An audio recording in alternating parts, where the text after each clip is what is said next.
Hello guys, gals, non-binary pals, and waterfowls. It's me, Big Mike.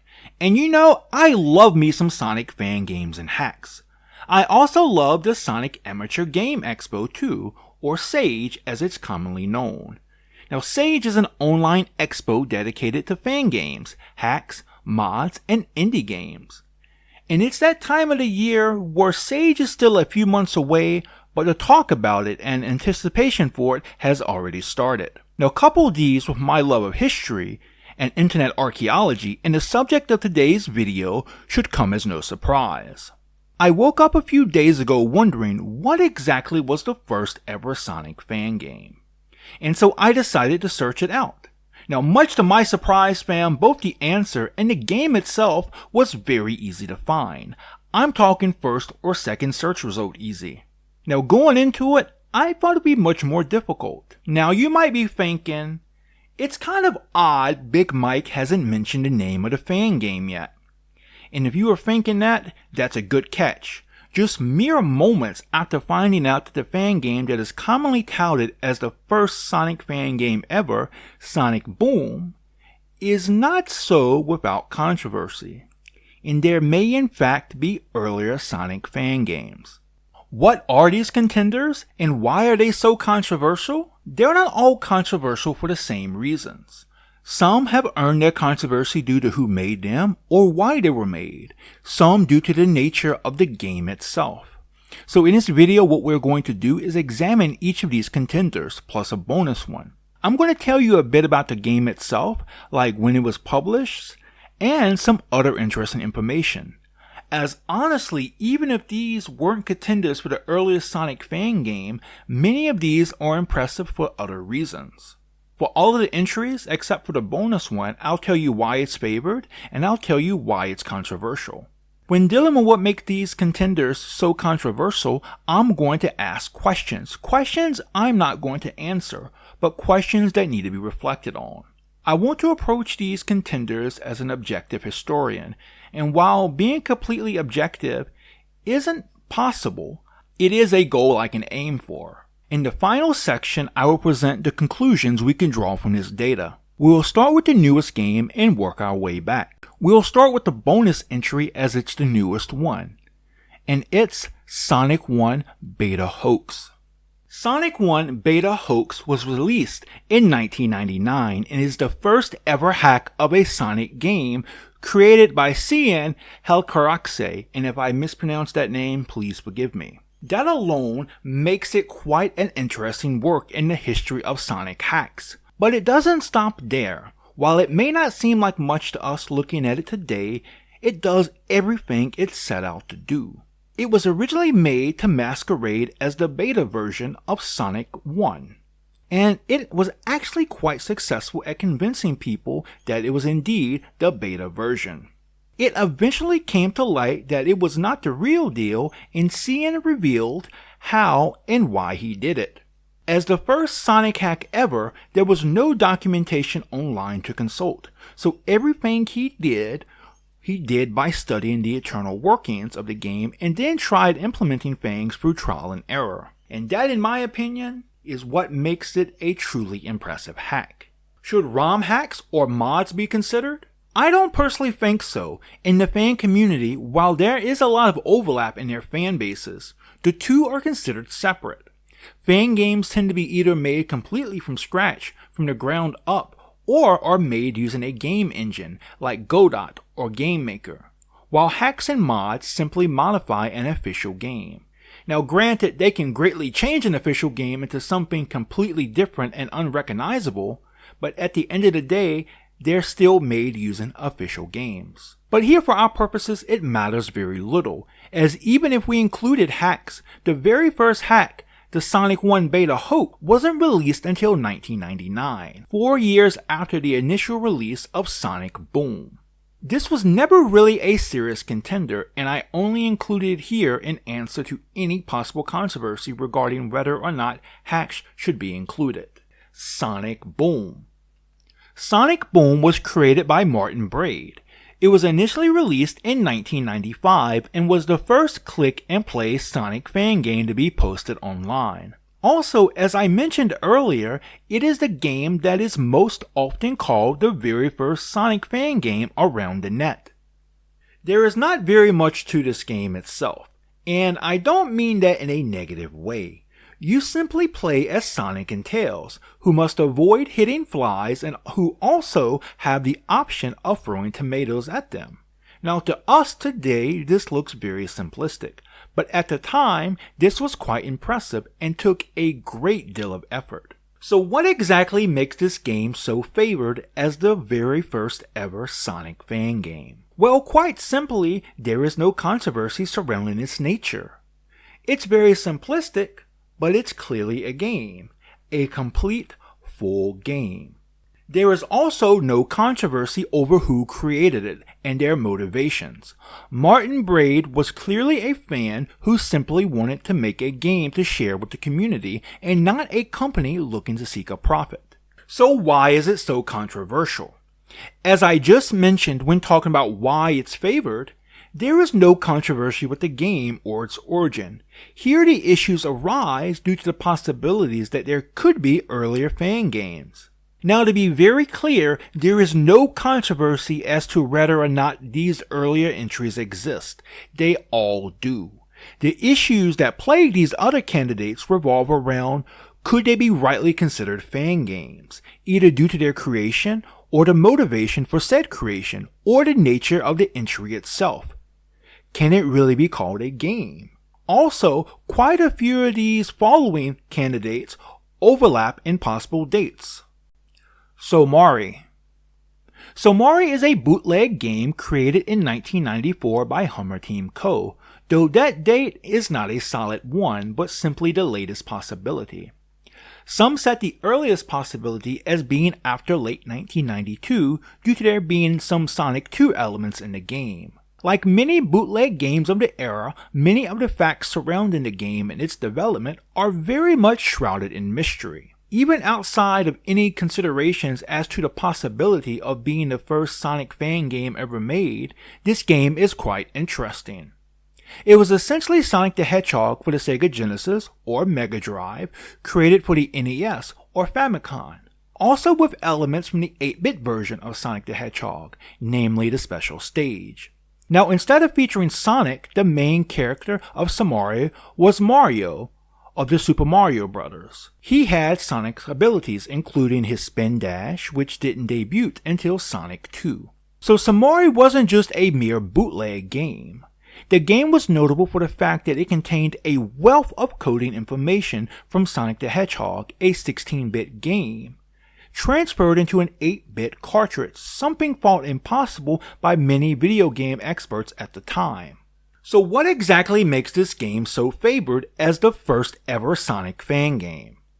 Well, it is undoubtedly a game that was created at some point between after late 1992 and 1994, which does make it earlier than Sonic Boom, which was released in 1995. So why is it so controversial? Well, unlike Sonic Boom, which was made by an enthusiast for fun, Somari was made as a bootleg to be sold and actually was initially sold in Hong Kong, Taiwan, and parts of China before spreading to other parts of Asia, Eastern Europe, Africa, and Latin America. So this fact would disqualify it as being a fan game. Blaze for the Amiga 500. Blaze was developed by Keith Bogaja in 1993 as a tech demo for the Amiga 500. It was written in the 68,000 assembly language. It has been said that had this game released, it would have, in regards to both looks and gameplay, given Sonic a run for its money. One member of an indie game news website called Indie Retro News stated, "This is an extremely impressive game, both technically and gameplay-wise. In the hands of a crafty programmer, the simple A500 was capable of pulling a proper Sonic clone. We can only imagine what an Amiga 1200 would be able to pull off. How unfortunate this game wasn't finished. I reckon that adding more levels, menus, music, and sound would weight the game down a bit. And I also agreed that the background deserved at least some different colors. This sort of game looks always better when there are plenty of primary colors on screen. But what we get to see from this simple preview is already very impressive. And you know what, fam? I can't disagree with that. So what exactly makes this game so favored as the first ever Sonic fan game? It's a game and it was developed in 1993, sometime before Sonic Boom and possibly before Somari. But the date here is not without controversy. So why is it so controversial? There are several points of controversy here. The date, as I just mentioned, being one. While it was developed in 1993, it wasn't released until 2015. So should the earlier date be counted, or should its release date be? Another issue is due to the nature of the game itself. On the one hand, it's merely a demo, so it's incomplete. This raises a question. Should incomplete games count or not? On the other hand, this was meant to be a tech demo, a test to see what could actually be done, and as a result was never meant for a general audience but for developers. As a result, should this count? And the last issue was that this was developed by a company called Warp, and as a result is not a fan game. Sonic Attack. Sonic Attack is an Amiga music collection created by a demo group called Dual Crew and Shining in August of 1993. It covers 4 discs and Sonic is featured heavily in the artwork of the collection. The first 3 discs are filled mostly with demo content used to demonstrate the capabilities of different aspects of the Amiga hardware. The 4th disc is what's important for our discussion here.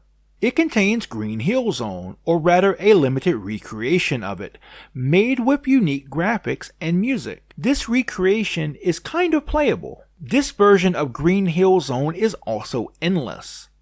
Sonic can only run to the right and jump.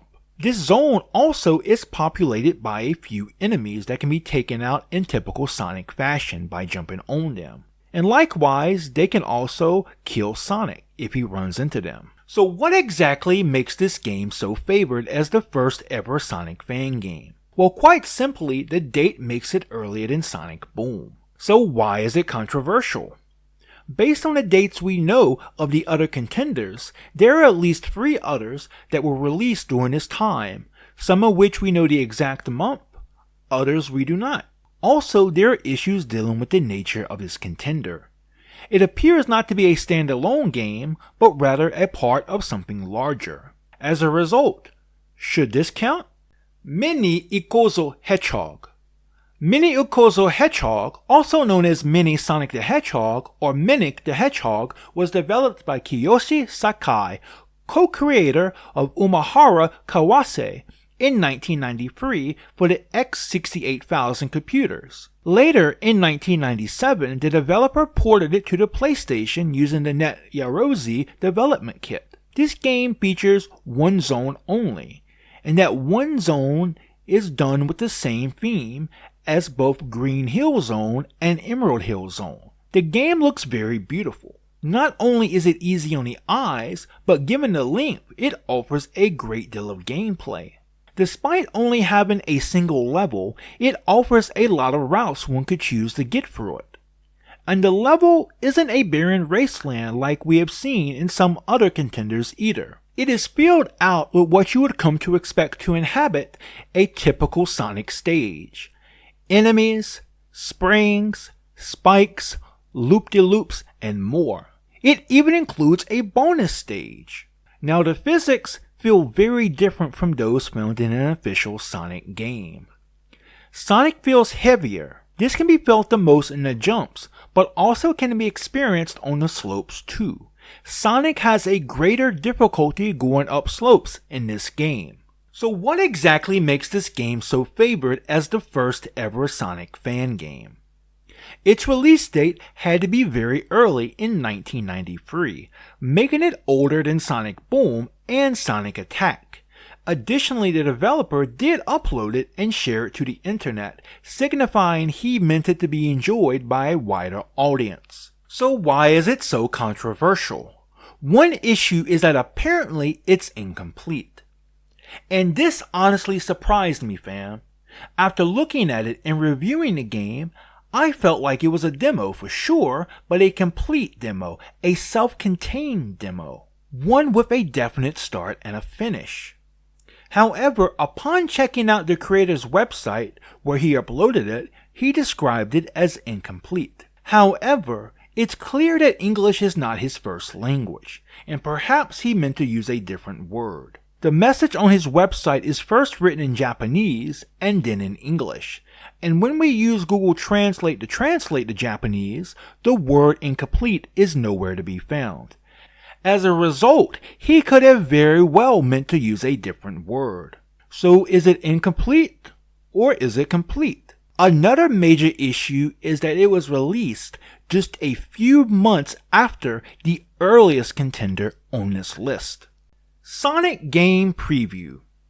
Sonic Game Preview by Wind of Night was created on June 20th, 1992, releasing a few months prior to Mini Ikuzo Hedgehog. Much as the name hints at, this game is a scrolling demo that starts once the player presses fire, once the title screen tells them to do so. It depicts Sonic going through Green Hill Zone Act 1 moving on his own, without input from the player. Occasionally Sonic will jump to avoid obstacles like spikes or to get on top of ledges. He also runs at high speeds, stops to tap his foot, and to push rocks. This level contains no other objects besides Sonic and spikes. However, both rings and badniks appear in the marquee. Rings are used to spell out messages and greetings, and badniks are utilized to clear the marquee to make room for more text. One more thing to note here is there is no definite end to both the level and the text, as they both will continue to loop forever until quitting, which can be done by left-clicking the mouse.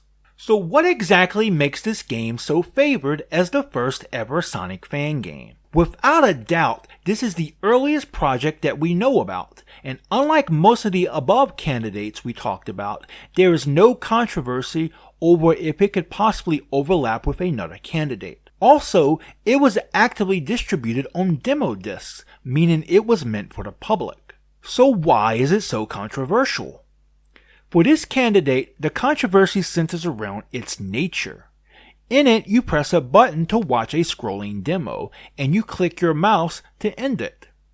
There's essentially no gameplay involved, so some in the community have questioned if it even counts as a game, and depending on how you answer that question determines whether or not this is in fact the earliest fan game.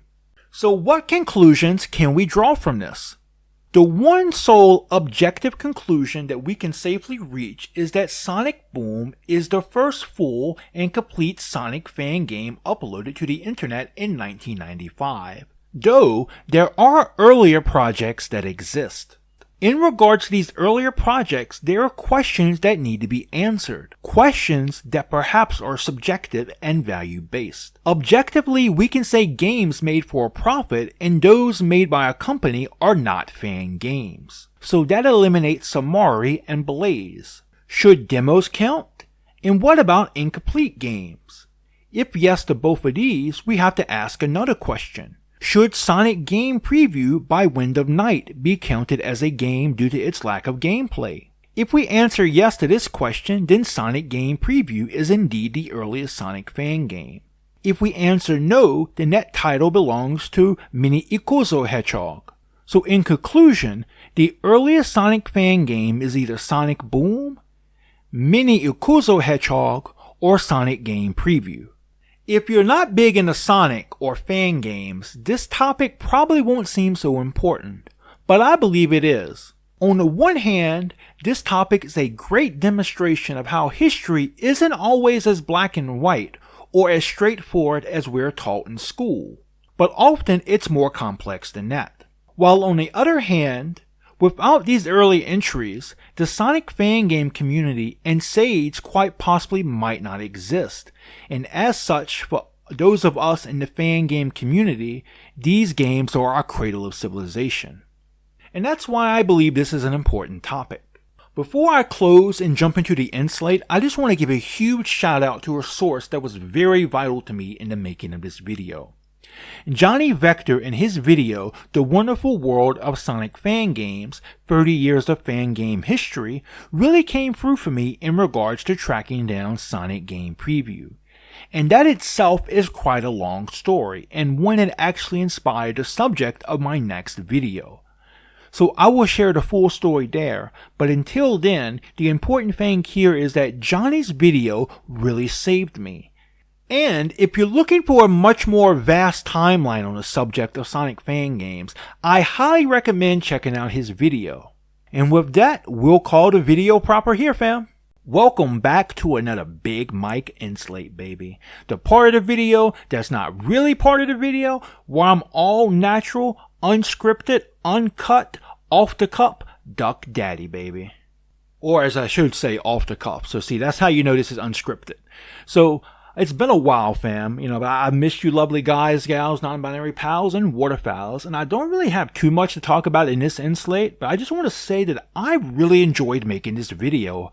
I hope you all enjoyed as well, but I really fallen in love with the subject of internet history and internet archaeology, or archaeology of the old internet.